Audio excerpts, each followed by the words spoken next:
Kita berdoa. Bapa di surga, kami mohon pertolongan-Mu, karena Engkaulah yang mempunyai firman, dan layakkanlah kami berbicara tentang firman-Mu, dan layakkanlah kami untuk mewujud nyatakan kebenaran firman-Mu itu dalam kehidupan kami dari hari ke hari.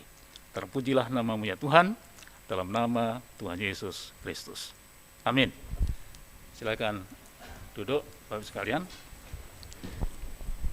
Tema yang diberikan kepada saya adalah sehati, sepikir dalam hidup bersama.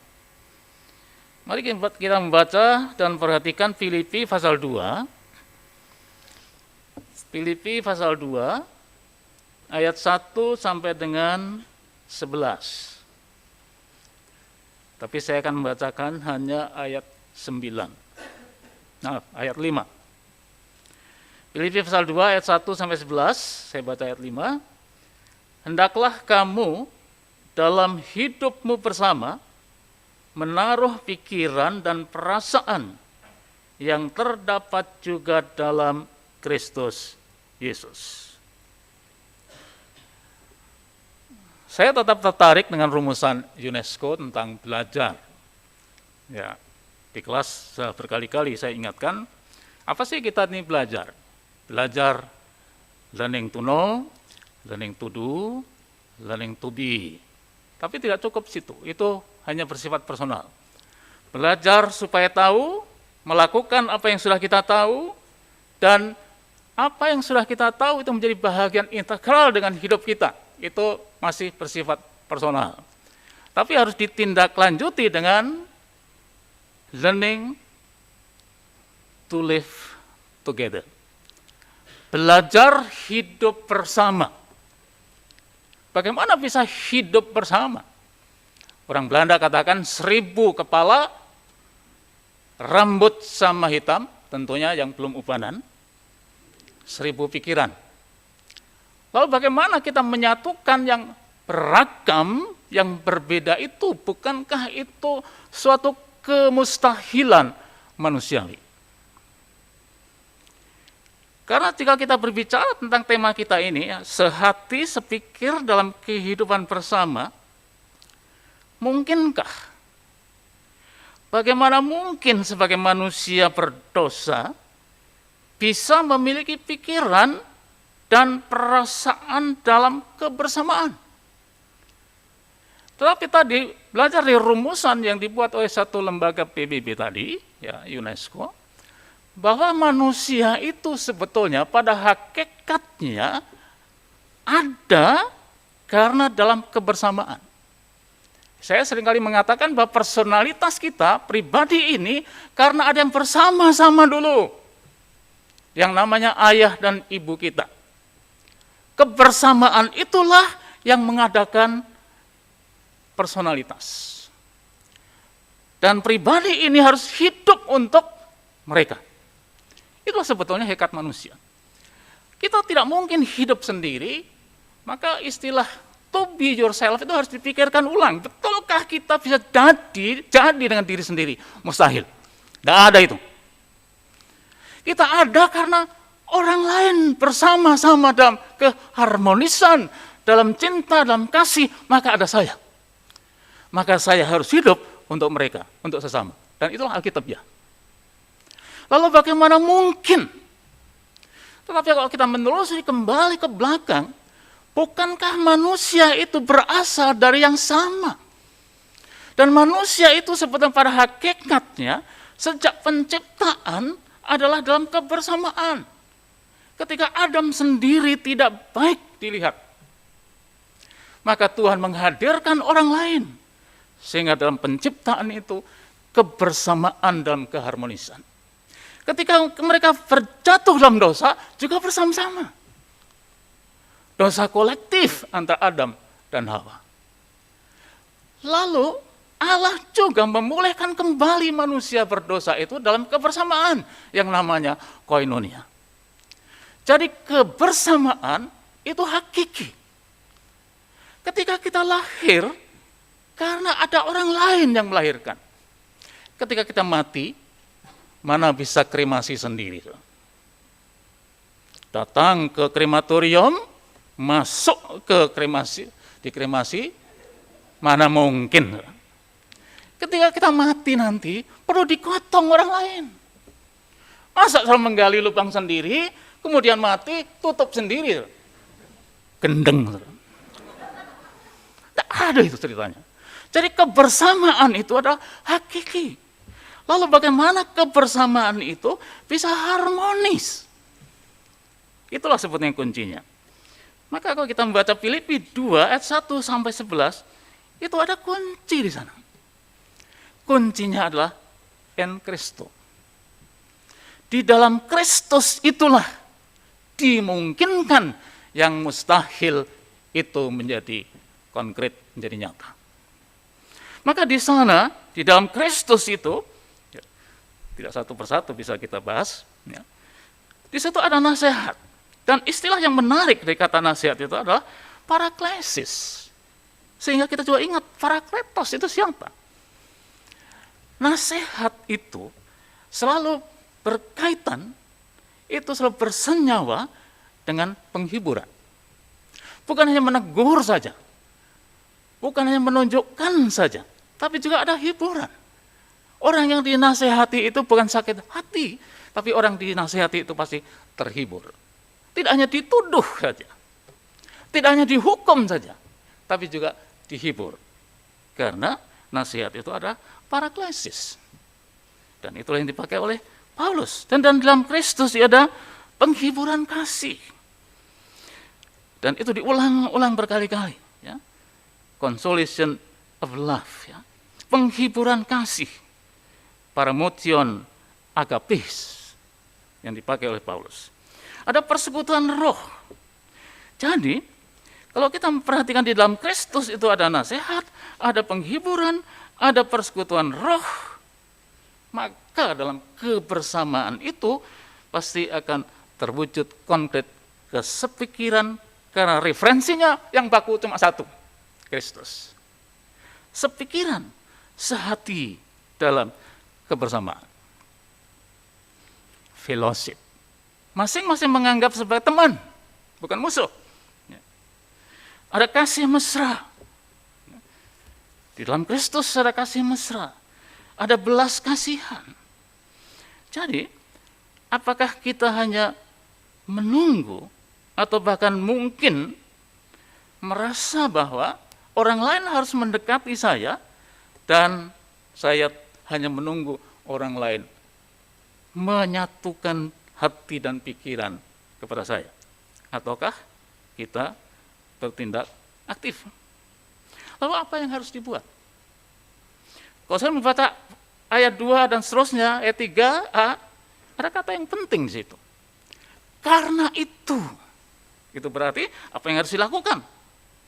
Ini menunjukkan bahwa Paulus sekarang mengajak jemaat di Filipi dan juga kita untuk melangkah secara konkret.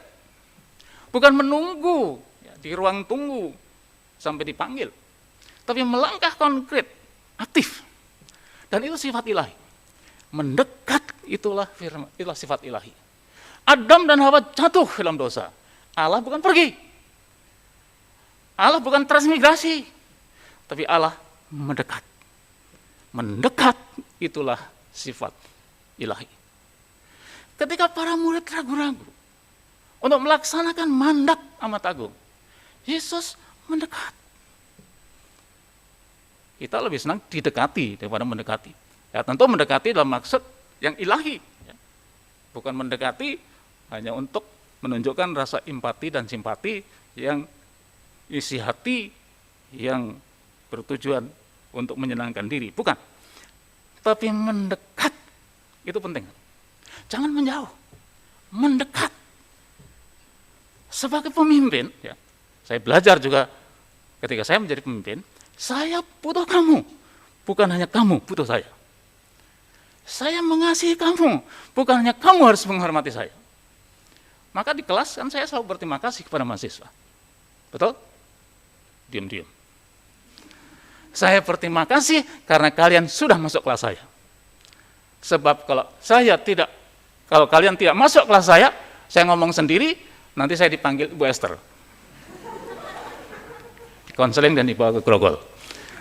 Karena mahasiswa hadir di kelas saya, berterima kasih kepada kalian. Kalau tidak ada kalian, mengajar siapa saya? Jadi sebetulnya kita harus selalu mendekat. Tuhan yang Maha Kuasa, Maha Kasih, Maha Suci, Yesus yang suci itu mendekati Lewi, orang berdosa itu. Lewi, ikutlah aku. Jadi kita perlu belajar apa makna mendekati itu supaya kita menciptakan satu kesatuan. Hendaklah kamu sehati, sepikir. Orang Jawa bilang saeyek saeko proyo. Orang Batak bilang dasroha. Sehati. Orang Palembang bilang berakit tak mungkin dengan sebatang bambu. Tidak mungkin berakit dengan sebatang bambu. Tapi harus sejumlah bambu yang diikat baru kita bisa merakit. Jadi kebersamaan menyatukan yang berbeda itu hakiki. Kita tidak ada yang sama, ya. Malah kok sama kita bingung. Ya. Wajah kita beda-beda. Ya. Pak Irwan, Pak Andreas, Ibu Kastel beda, puji Tuhan beda. Kalau semua sama, saudara, wajahnya sama, rambutnya sama, maskernya sama, pakainya sama, saya pingsan. Jadi sama tidak sama dengan bersama. Kebersamaan itu dalam keanekaan. Jadi sama kadang-kadang menyesatkan. Ya, saya seringkali pakai ilustrasi. Kenapa dulu ketika mulai ada rumah murah, ya, belum real estate kan, bangunannya semua sama, gangnya sama, bentuknya sama, semua sama, catnya sama. Banyak yang tersesat. Ada seorang ibu pulang dari pasar, kesasar, kuncinya tidak masuk. Oh, ternyata bukan rumahnya. Karena sama. Jadi kadang-kadang sama itu membingungkan. Ya, ada dua orang yang kadang-kadang mukanya sama pun bisa dipanggil salah. Saudara. Tapi justru menyamakan kebersamaan dan kepelbagaian itulah yang perlu diwujud nyatakan. Bhinneka Tunggal Ika. Itu adalah hikmat lokal. Kita harus syukuri dengan kebhinekaan Indonesia. Tapi gereja, anak-anak Tuhan, juga banyak perbedaan. Karunia berbeda, segala macam berbeda, tapi bagaimana menyatukan yang berbeda itu. Maka saya senang dengan istilah radikal. Bukan radikal politis ya, tapi radikal kimia. Radikal itu adalah gugus atom yang bisa masuk kemana-mana. Jadi sebetulnya anak Tuhan itu harusnya radikal. Bukan radikal politis, ya. Itu sudah diselewengkan, itu tidak ngerti. Itu keliru sebenarnya. Jadi radikal itu sebetulnya bisa kemana-mana. Tidak ada batas. Jadi, lintas batas. Anak-anak Tuhan haruslah lintas batas. Yang melankolis bisa bertemu dengan flekmatis. Jangan yang melankolis tersinggung terus. Nangis terus. Naik ke rooftop, kata Ibu Kastel. Lalu kapan? Kapan yang flekmatis itu bisa harmonis dengan yang melankolis? Bagaimana ngomongnya keras dengan yang suaranya tak terdengar? Jadi bagaimana mengharmoniskan yang berbeda itu? Hanya satu jalan, adalah en Christo. Di dalam Kristus itulah ada kekuatan, ada kuasa, ada kemungkinan, ada kepastian untuk menyatukan pikiran, menyatukan hati, karena ia punya kemampuan untuk melintas bataskan batas-batas, tembok pemisah itu dirobohkan sehingga bisa menyatu satu dengan yang lain. Dan selanjutnya juga ada nasihat-nasihat bagaimana kita sungguh-sungguh hidup dalam satu kasih, ya, itu istilah yang dipakai di sini. Satu jiwa, satu tujuan, dengan tidak mencari kepentingan sendiri. Dan juga tidak mencari pujian yang sia-sia, self glory. Itu harus kita singkirkan. Sehingga betul-betul kita menyatu, membuang yang menghambat penyatuan di dalam Kristus. Sehingga karya Kristus sungguh-sungguh nyata, sungguh-sungguh konkret dalam kehidupan kita satu dengan lain. Kita harus bersyukur saudara berada di kampus ini. Kita dari latar belakang yang berbeda, suku yang berbeda, gereja yang berbeda, dan sengaja kita hidup di dalam seminari, dalam seminarium, di tempat pembenihan yang di kemudian hari kalau sudah matang, sudah cukup untuk ditanam di ladang-ladang yang lain, saudara akan menjadi pemersatu di semua tempat. Sehingga dengan demikian, asinnya garam dan terang dunia itu sungguh dapat dirasakan oleh banyak orang. Jangan kita pergi ke satu tempat, justru kita sebagai orang yang suka memecah belah. Memihak sini, memihak sana. Sehingga akibatnya perpecahan tidak bisa lagi dihindari. Tapi kemanapun kita pergi, haruslah kita menjadi orang yang melekatkan yang tidak mungkin bertemu. Menyatukan yang ingin berpisah. Dan itu hanya bisa dimungkinkan dalam kuasa Kristus. Mari kita berdoa. Bapa yang di surga, kami berterima kasih yang lebih berkuasa untuk menerjemahkan lebih jauh, lebih dalam makna kebersamaan dalam hidup bersama, sehati, sepikir, sehingga kami sungguh-sungguh menjadi representatif Allah yang sangat efektif dalam kehidupan kami. Baik dalam kehidupan kami bersama di sini, di kampus ini, maupun dalam pelayanan-pelayanan, dan justru kami juga membawa kabar baik itu di tengah-tengah masyarakat yang semakin mudah terpecah satu dengan yang lain. Tapi kehadiran kami kiranya baik sebagai lembaga maupun sebagai pribadi, betul-betul kami hadir sebagai pemersatu. Terpujilah nama-Mu Tuhan, karena semua itu hanya dapat kami temukan di dalam Kristus. Terpujilah nama-Mu, kami menaikkan doa dan syukur hanya di dalam nama Tuhan kami, Yesus Kristus. Amin.